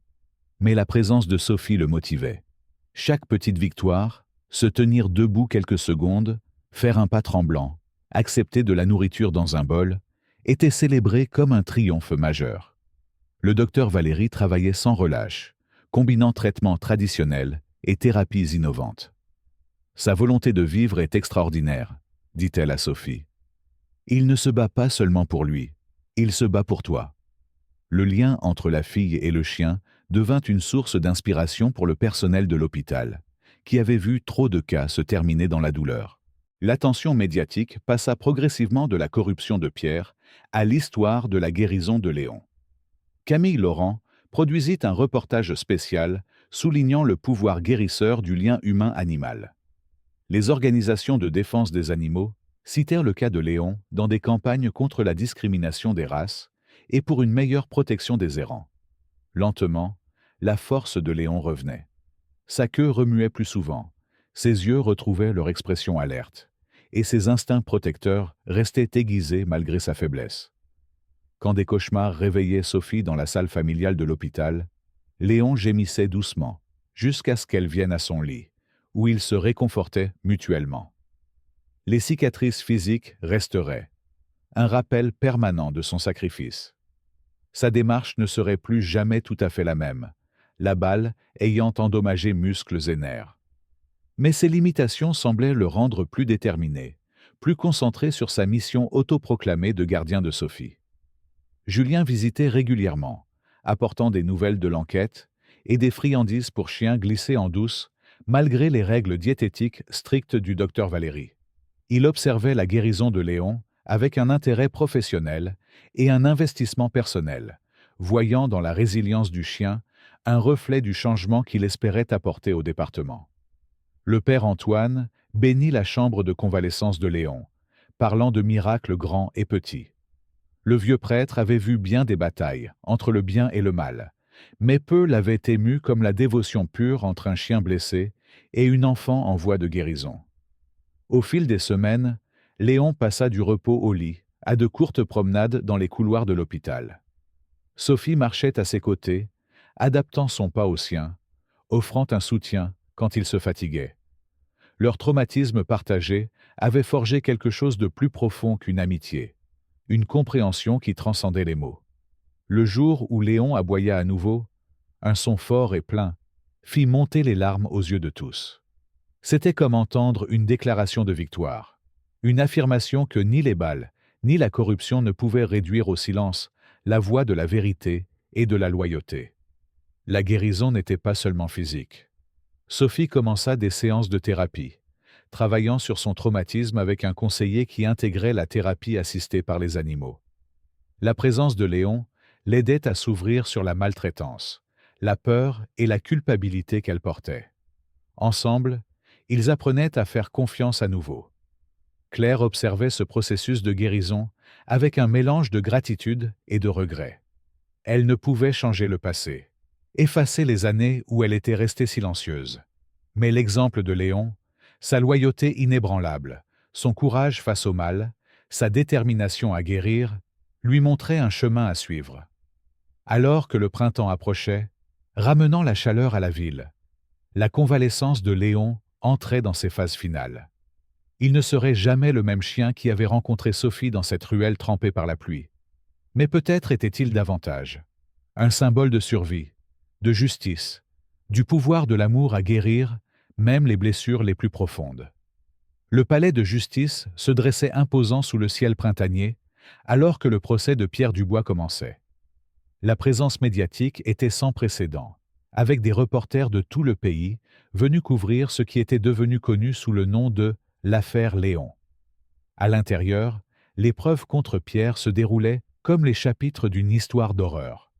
Le témoignage de Claire vint en premier, sa voix gagnante en force, alors qu'elle détaillait des années de maltraitance. Photos, dossiers médicaux et enregistrements audio peignaient un tableau de terreur systématique caché derrière un insigne. Le jury regardait en silence stupéfait alors que la façade de l'officier de police respecté s'effondrait. Julien présenta les preuves financières, un réseau de corruption s'étendant à travers plusieurs commissariats. Les registres bancaires montraient des paiements de dealers, de l'argent de protection de commerces locaux, des comptes offshore gonflés d'argent sale. Chaque révélation approfondissait la compréhension de la manière dont le pouvoir avait corrompu ses gardiens.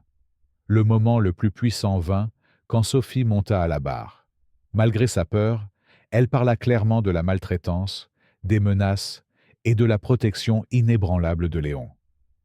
La salle devint silencieuse, alors qu'elle décrivait la nuit où elle s'était enfuie. Sa voix ferme, même si des larmes coulaient sur ses joues. Quand on lui demanda pourquoi elle faisait plus confiance à un chien errant qu'à la police, sa réponse fut dévastatrice dans sa simplicité. Parce que Léon n'a jamais prétendu être autre chose que ce qu'il était. D'anciens officiers témoignèrent de l'influence de Pierre. Comment il avait bâti son empire par une combinaison de menaces et de faveurs. Les enregistrements de l'officier Dupont révélaient la cruauté désinvolte de la corruption. Combien il était facile de pervertir la justice quand les gens bien restaient en silencieux. Les membres de la communauté qui avaient protégé Sophie et Léon partagèrent leurs histoires. Madame Lin parla d'avoir été témoin de maltraitance et d'avoir choisi d'agir. Monsieur Garcia décrivit les images de surveillance capturant les hommes de Pierre, menaçant des témoins. Chaque témoignage ajoutait une pièce au puzzle de l'échec systémique. La défense de Pierre s'effondra sous le poids des preuves. Ses tentatives de discréditer les témoins se retournèrent contre lui, alors que d'autres victimes se manifestaient. Les fausses accusations contre Léon furent exposées, avec Théo Martin, lui-même témoignant avoir été forcé de mentir. La couverture de Camille Laurent du procès atteignit des millions, son reportage détaillé exposant non seulement les crimes de Pierre, mais aussi les défaillances institutionnelles qui les avaient permis de perdurer. La réponse du public fut écrasante, des demandes de réforme policière, de surveillance renforcée et de meilleure protection pour les victimes de maltraitance. Le procès dura 3 semaines. Quand le verdict tomba, coupable sur tous les chefs d'accusation, le tribunal éclata en acclamation. La sentence de Pierre fut sévère, 30 ans sans possibilité de libération conditionnelle. Mais les commentaires du juge parlèrent de problèmes plus larges. Cette affaire représente non seulement les crimes d'un homme, mais une défaillance des systèmes mêmes censés protéger nos plus vulnérables. Les suites apportèrent des changements radicaux. Le département de police subit une restructuration majeure, avec Julien dirigeant une nouvelle division des affaires internes, axée sur la transparence et la responsabilité. Les officiers qui avaient soutenu Pierre faisaient face à leurs propres enquêtes et conséquences. Le FBI élargit son investigation, suivant la piste de l'argent, jusqu'à des officiels corrompus dans d'autres villes. Le réseau de Pierre s'étendait plus loin que quiconque ne l'imaginait, et son démantèlement envoya des ondes de choc à travers les forces de l'ordre national. Claire, ne portant plus le nom de son bourreau, travailla avec des organisations contre la violence domestique pour aider d'autres victimes à trouver leur voie. Son expérience devint un puissant témoignage du coût du silence et de la possibilité de rédemption. Des distinctions spéciales furent créées au nom de Léon, récompensant les actes de courage extraordinaires dans la protection des vulnérables. La première récipiendaire fut l'officier Lefebvre, qui avait risqué sa carrière pour aider à révéler la vérité. Les gouvernements locaux révisèrent leur politique sur la gestion des accusations de maltraitance contre les officiers de police. De nouveaux protocoles furent établis, garantissant des enquêtes indépendantes et une protection pour les lanceurs d'alerte. L'affaire de Pierre devint une étude de référence dans les cours de réforme policière. Sophie regarda la conclusion du procès depuis l'hôpital, où Léon terminait sa dernière phase de convalescence. La présence du chien avait été demandée au tribunal, mais sa santé passait en priorité. Pourtant, son impact sur les procédures était indéniable. Chaque témoin parlait de sa protection inébranlable, de son rôle dans la révélation de la vérité. Alors que Pierre était emmené menotté, son pouvoir enfin brisé, la ville commença à guérir. La justice avait eu un coût élevé, mais ses leçons ne seraient pas oubliées. L'histoire d'une petite fille et de son fidèle protecteur avait exposé les ténèbres cachées derrière le masque de l'autorité et prouvé que le courage pouvait prendre bien des formes, même celle d'un chien errant qui choisit de s'opposer au mal. La famille Lambert entra dans la vie de Sophie comme une brise printanière douce après un long hiver. Marc et Élise Lambert avaient suivi l'histoire de Léon dès le début, leur cœur touché par le lien entre l'enfant blessé et son fidèle protecteur. En tant que parents d'accueil expérimentés spécialisés dans les cas de traumatisme, Ils comprenaient la nature délicate de la confiance et de la guérison. Leur première rencontre eut lieu dans le jardin de l'hôpital vétérinaire, où Léon faisait sa promenade thérapeutique quotidienne. Élise s'approcha lentement, respectant l'espace de Sophie et les instincts protecteurs de Léon. Marc resta en retrait, ayant appris par des années d'expérience que les enfants maltraités craignaient souvent les figures masculines. « Nous avons un grand jardin », mentionna Élise avec désinvolture, observant Léon naviguer dans ses exercices de thérapie physique, et un vétérinaire local qui fait des visites à domicile. Elle ne força rien, ne fit pas de promesses. Elle offrit simplement des possibilités comme des graines dispersées, attendant de voir ce qui prendrait racine. La réponse initiale de Sophie fut une hésitation, sa main enfouie dans le pelage de Léon. Trop d'adultes l'avaient trahi. Trop de promesses avaient été rompues. Mais Léon, avec sa capacité étrange à lire les gens, surprit tout le monde en boitant vers Élise et en posant doucement sa tête sur ses genoux. La transition se fit graduellement. D'abord vinrent des visites de jour à la maison des Lambert, permettant à Sophie et Léon d'explorer leur potentiel nouvel environnement. La maison était chaleureuse et accueillante, avec une pièce au rez-de-chaussée, préparée pour les besoins de convalescence de Léon. Une chambre d'enfant à l'étage restait non décorée, attendant la touche personnelle de Sophie. Claire, travaillant sur son propre processus de guérison, reconnut l'opportunité pour le bonheur de sa fille. Bien que cela lui brisât le cœur d'admettre qu'elle ne pouvait pas offrir la stabilité dont Sophie avait besoin, elle soutint la demande des Lambert pour un placement en famille d'accueil. Ces visites hebdomadaires devinrent une partie de leur routine, reconstruisant leurs relations sur des bases nouvelles et plus saines. Le docteur Valéry approuva le déménagement une fois l'état de Léon stabilisé. Les Lambert avaient modifié leur maison pour accueillir ces défis de mobilité, installant des rampes et des tapis antidérapants. Leur dévouement à garder Sophie et Léon ensemble impressionna tous ceux impliqués dans l'affaire. La première nuit dans leur nouvelle maison, Sophie ne put dormir. Des années de vigilance accrue l'avaient conditionnée à attendre le danger dans les moments calmes. Mais quand elle descendit discrètement, elle trouva Marc dans la cuisine, préparant du chocolat chaud. Il ne força pas la conversation, ne commenta pas sa peur. Au lieu de cela, il lui apprit à faire la tasse parfaite, utilisant de petits marshmallows pour écrire des mots dessus. Léon s'adapta à la vie domestique avec une facilité surprenante. Ses instincts protecteurs restaient aiguisés, mais il apprit à se détendre dans la sécurité de la maison des Lambert. Le jardin devint son royaume, où il pouvait prendre le soleil ou pratiquer ses exercices de renforcement sous l'œil attentif de Sophie. La patience d'Élise s'avéra sans limite. Elle supporta les cauchemars, les problèmes de confiance et les moments de test avec un calme constant. Quand Sophie l'appela enfin « maman » pour la première fois, ce ne fut pas lors d'un moment dramatique, mais alors qu'elle plantait des fleurs dans le jardin thérapeutique de Léon. Marc mit plus de temps à gagner la confiance de Sophie, mais il ne pressa jamais. Il la laissa fixer le rythme, montrant sa fiabilité par des actions constantes plutôt que des mots.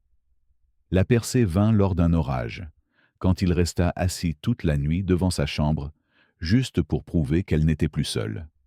La communauté resta solidaire.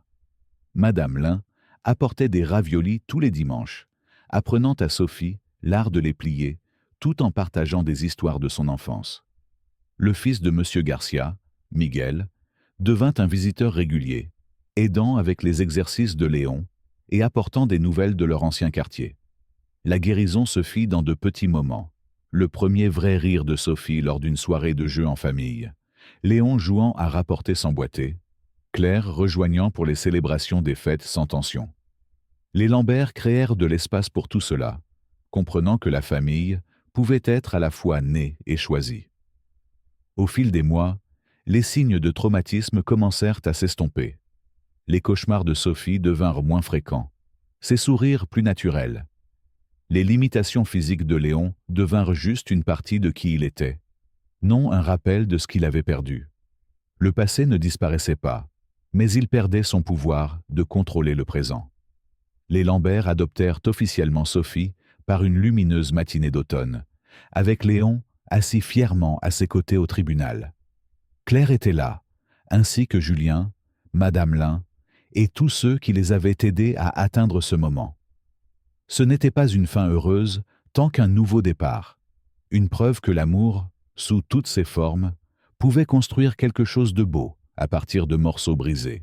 5 ans après le procès qui ébranla la communauté des forces de l'ordre de New York, Sophie Lambert se tenait au pupitre de la remise des diplômes de son collège. Léon, grisonnant mais toujours digne, était assis à ses côtés, sa posture à 3 pattes désormais un symbole de triomphe plutôt que de tragédie. Le public comprenait non seulement ces familles adoptives et biologiques, mais tout le réseau de personnes qui les avaient aidés à survivre. « Mon histoire, » commença Sophie, sa voix claire et forte, ne parle pas seulement de survivre à la maltraitance. Elle parle de la manière dont un acte de bonté peut tout changer. Elle baissa les yeux vers Léon, qui la regardait avec une dévotion inébranlable. Un chien errant m'a appris plus sur le courage et la loyauté que la plupart des humains ne le pourraient jamais. Les changements déclenchés par leur histoire continuaient de se propager. Julien, désormais à la tête de la division réformée des affaires internes du département, avait mis en place le protocole Léon, un système complet pour enquêter sur les accusations de maltraitance contre les officiers. Le programme était devenu un modèle national, adopté par des départements de police à travers le pays. Claire, qui avait repris son nom de jeune fille, Leclerc, dirigeait un groupe de soutien à succès pour les survivants de violences domestiques. Son parcours de victime à défenseur inspirait d'autres à briser leur silence. Elle et Sophie avaient reconstruit leur relation lentement, renforcée par des conversations honnêtes sur le passé et des espoirs pour l'avenir. Les Lambert avaient élargi leur mission, travaillant avec des refuges locaux pour associer des chiens sauvés à des enfants issus de milieux traumatiques. Le succès de ces partenariats mena à un programme de thérapie officiel, avec Léon comme mascotte officieuse. Son histoire enseignait aux autres que les handicaps ne diminuaient pas la capacité à aimer et protéger. La blanchisserie de Madame Lin devint une sorte de centre communautaire, où des réunions hebdomadaires discutaient de la sécurité du quartier et du soutien aux familles vulnérables. Le panneau d'affichage qui portait autrefois des avis de disparition affichait désormais des histoires de succès. Enfants retrouvés, familles aguerries, communautés renforcées. La convalescence de Léon s'était stabilisée dans une nouvelle normalité. Il ne pouvait plus courir comme avant, mais sa détermination ne faiblissait jamais. Chaque matin, il accompagnait Sophie à l'arrêt de bus, et chaque après-midi, il attendait son retour. Son museau grisonnant et sa légère boiterie racontaient une histoire de sacrifice et de survie qui inspirait tous ceux qui le connaissaient. La maison des Lambert avait trouvé son rythme.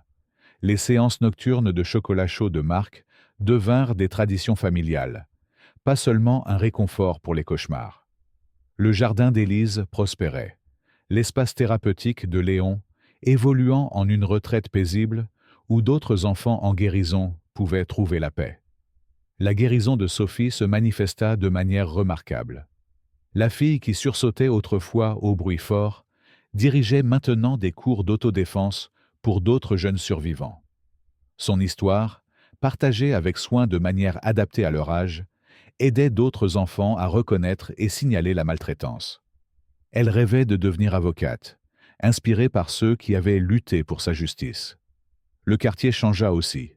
La corruption de Pierre avait exposé des faiblesses dans le système, mais aussi révélé la force des liens communautaires. Les commerces locaux créèrent des réseaux de soutien, surveillant les signes de maltraitance ou de détresse. Le précédent établi par l'affaire de Léon rendait plus difficile pour le pouvoir de se cacher derrière des insignes et des titres.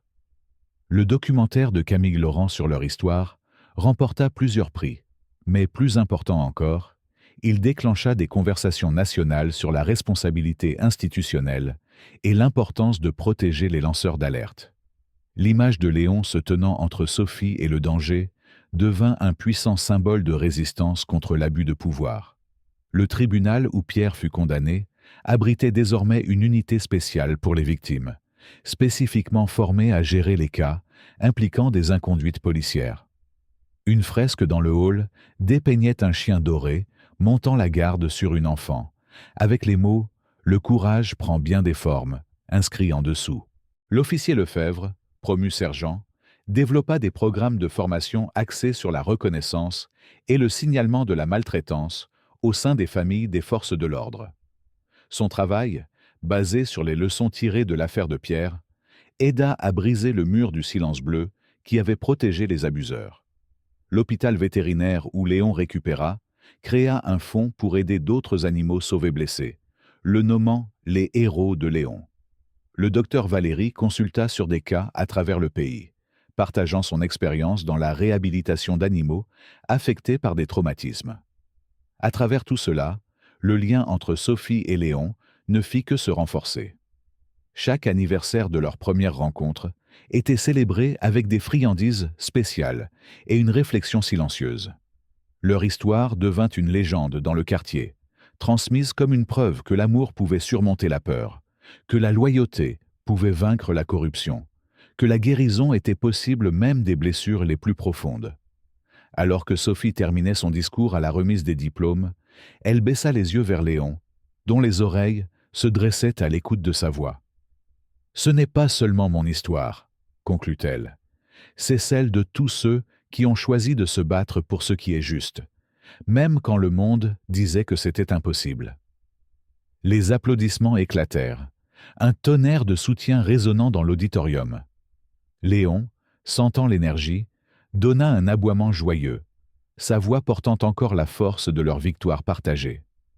Le voyage de Sophie et Léon avait laissé une marque indélébile sur la ville. Les réformes déclenchées par le procès de Pierre transformèrent les pratiques policières, rendant la transparence non négociable et la responsabilité incontournable.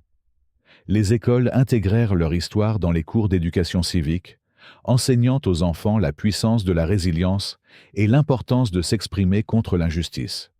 Les refuges pour animaux virent un afflux de bénévoles inspirés par la loyauté de Léon, et les campagnes pour les droits des animaux gagnèrent un nouvel élan, utilisant son image comme symbole de compassion et de courage. Claire Leclerc continua son travail de plaidoyer, voyageant pour partager son expérience avec d'autres survivants.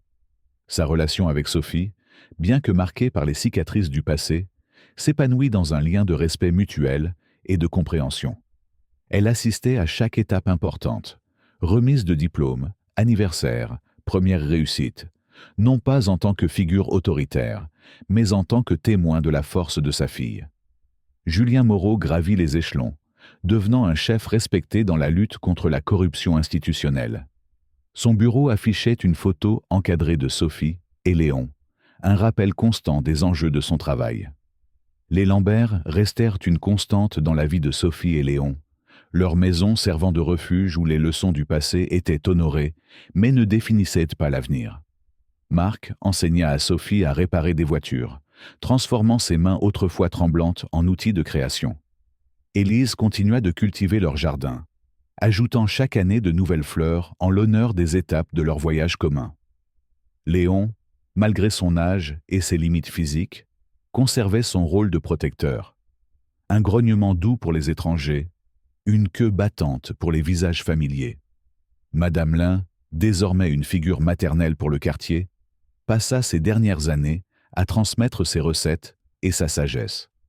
Sa blanchisserie devint un musée vivant de l'histoire communautaire, avec des photos de Sophie et Léon accrochées parmi les vieux fers à repasser et les machines à coudre. Monsieur Garcia transmit son bodega à Miguel, qui installa une petite plaque en l'honneur de Léon près de la caisse. Un rappel que les héros pouvaient surgir des endroits les plus improbables. L'officier Lefebvre élargit son programme de formation, voyageant à l'étranger pour partager les leçons tirées de cette affaire qui avait tout changé. Le docteur Valéry Moreau prit sa retraite, mais resta consultante pour le fonds Les Héros de Léon, s'assurant que son héritage perdure dans le sauvetage d'autres animaux blessés. Camille Laurent transforma son documentaire en livre, les bénéfices allant à des organisations luttant contre la violence domestique et la corruption. Le père Antoine, bien que plus frêle avec le temps, continua de servir à Saint-Michel, Ses sermons évoquant souvent le chien errant qui avait enseigné à une communauté la signification du sacrifice et de la foi. Un soir d'automne, alors que les feuilles dorées tombaient doucement sur le jardin des Lambert, Léon s'allongea sous son arbre préféré, la tête reposant sur les genoux de Sophie. Ses yeux, désormais voilés par l'âge, brillaient encore d'une lueur douce. Il avait vécu bien au-delà des attentes du docteur Valéry, défiant les probabilités comme il l'avait toujours fait. Sophie, maintenant une jeune femme poursuivant ses études de droit, caressa son pelage grisonnant, murmurant des mots de gratitude pour chaque jour qu'ils avaient la partagé. Léon ferma les yeux pour la dernière fois cette nuit-là, son souffle s'éteignant paisiblement sous les étoiles. La douleur de Sophie fut profonde, mais mêlée d'une paix qu'elle n'avait jamais connue avant lui. Elle l'enterra dans le jardin, sous l'arbre où il aimait se reposer, avec une pierre gravée simplement. Léon, protecteur, ami, héros.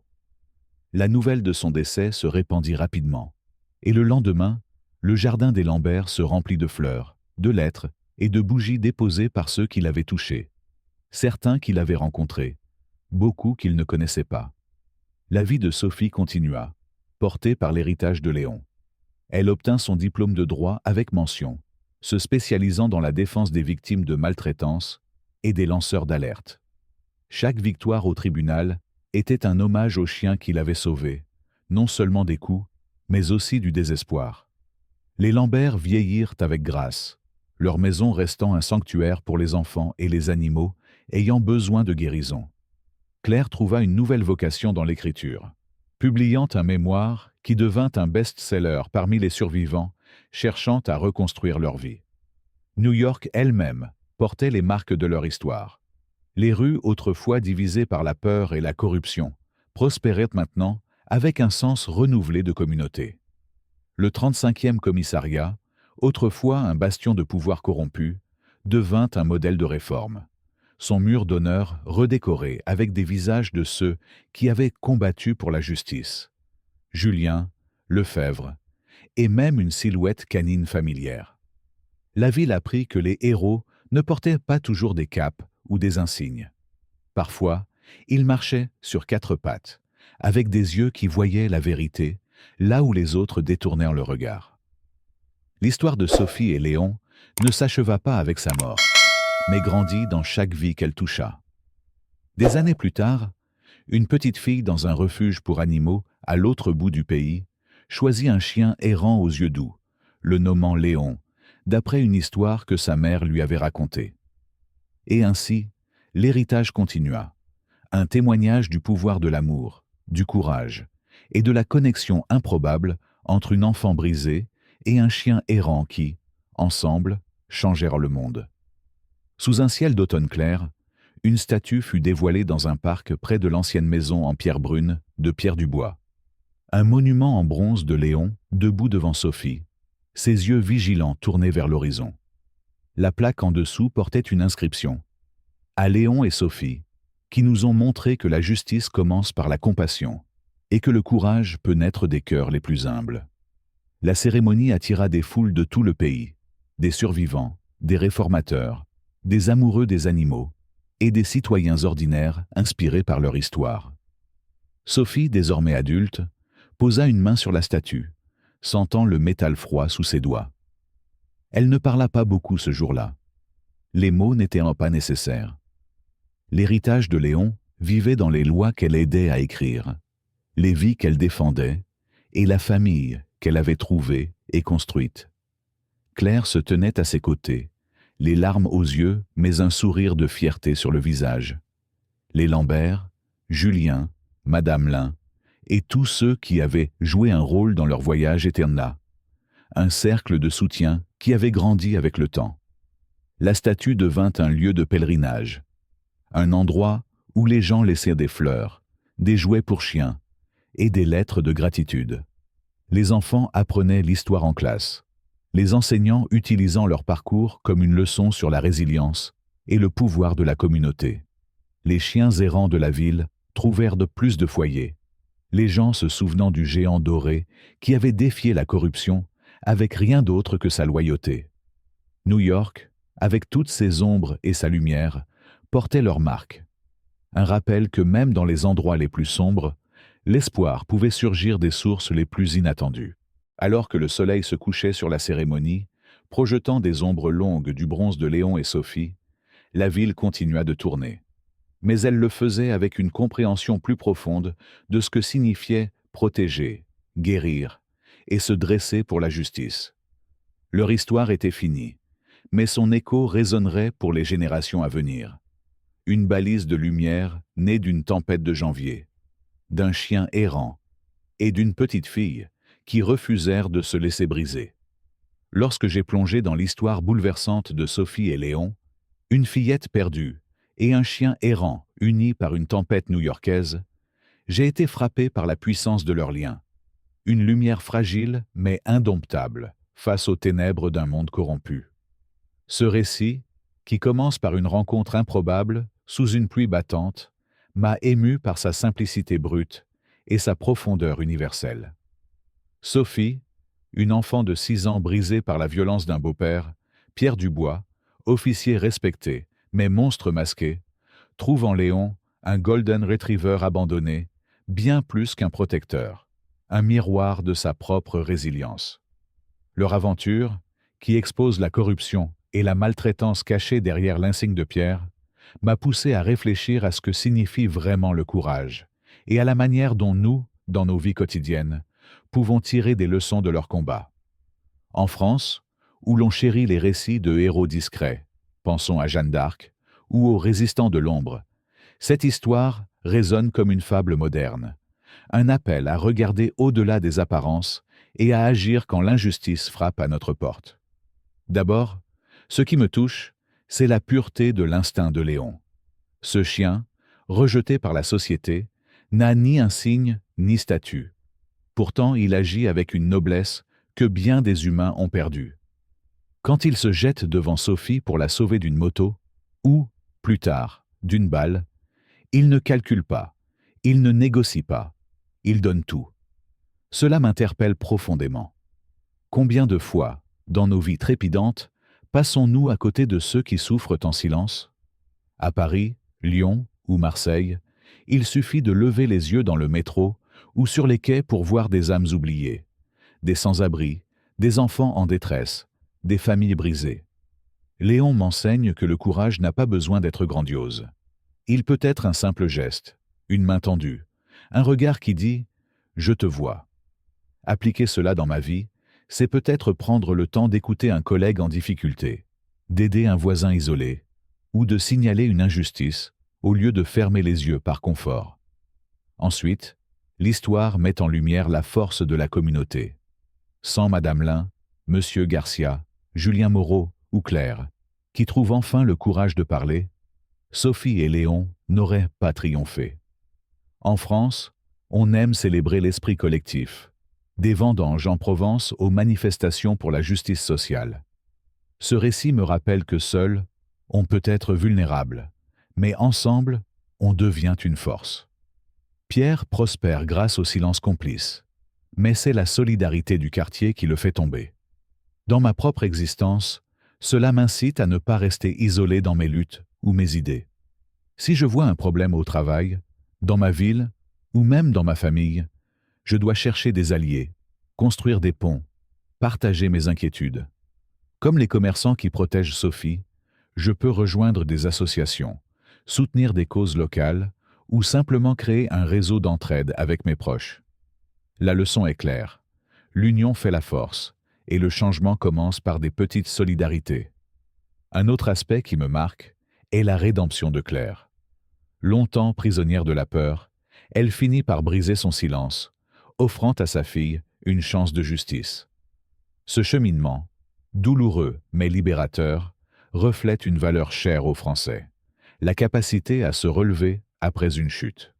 On le voit dans nos récits littéraires, de Victor Hugo à Albert Camus, l'idée que l'erreur n'est pas une fin, mais un départ. Claire m'apprend qu'il n'est jamais trop tard pour corriger ses fautes. Dans ma vie, cela signifie reconnaître mes propres silences, mes moments de lâcheté, et oser agir différemment. Peut-être ai-je ignoré un ami en détresse par peur de m'impliquer, ou éviter de confronter une situation injuste par crainte des conséquences. Claire me pousse à me demander « Et si je parlais maintenant ?» C'est une invitation à la sincérité, à assumer mes responsabilités, même quand le passé pèse lourd. Enfin, l'histoire de Sophie et Léon m'interroge sur la justice. Leur victoire contre Pierre, un homme protégé par son pouvoir, montre que la vérité peut triompher. Mais à quel prix? Léon sacrifie presque sa vie. Sophie endure des années de traumatisme. Et Julien risque tout pour exposer la corruption. En France, où l'on débat souvent de l'équité, dans les tribunaux, dans les rues, dans les cafés, ce récit me rappelle que la justice n'est pas un cadeau, mais une conquête. Appliqué à ma vie, cela signifie que je ne dois pas attendre que le monde change tout seul. Si je vois une injustice, un abus de pouvoir au travail, une discrimination dans mon entourage, je dois agir, même si c'est difficile. Cela peut être aussi simple que voter avec conscience, écrire à un élu, ou soutenir une cause qui me tient à cœur. Comme Julien, je dois croire que chaque pas compte, même face à un système imparfait. Ce qui rend cette histoire si française dans l'âme, c'est son mélange de tragédie et d'espoir. On y trouve la noirceur de la corruption, la douleur de la maltraitance, mais aussi la beauté d'un lien pur et la promesse d'un renouveau. Sophie grandit, Léon guérit, et la ville se transforme. Cela m'inspire à chercher l'équilibre dans ma propre vie, accepter les ombres sans leur donner le dernier mot. Je peux tomber, douter, échouer, mais je dois me relever, comme eux. Leur statue dans le parc, un chien et une enfant unis pour toujours, me rappelle que les héros ne sont pas toujours ceux qu'on célèbre dans les livres d'histoire. Parfois, ce sont ceux qu'on croise dans une ruelle, ceux qu'on a oubliés, ceux qui, sans bruit, changent tout. En conclusion, l'histoire de Sophie et Léon n'est pas qu'un conte lointain. C'est un miroir tendu à chacun de nous. Elle m'invite à cultiver le courage quotidien, à tisser des liens solidaires, à chercher la rédemption dans mes failles, et à me battre pour la justice, même à petite échelle. Dans une société où l'individualisme gagne du terrain, elle me ramène à l'essentiel. L'humanité partagée, la force des humbles, l'espoir qui naît des cendres. Alors, si cette vidéo vous a touché autant que moi, je vous invite à laisser un pouce bleu pour saluer le courage de Sophie et Léon, à la partager pour inspirer d'autres cœurs, à vous abonner pour ne pas manquer nos prochaines histoires, et à nous dire en commentaire ce que leur aventure vous a appris. Ensemble, faisons vivre leur lumière.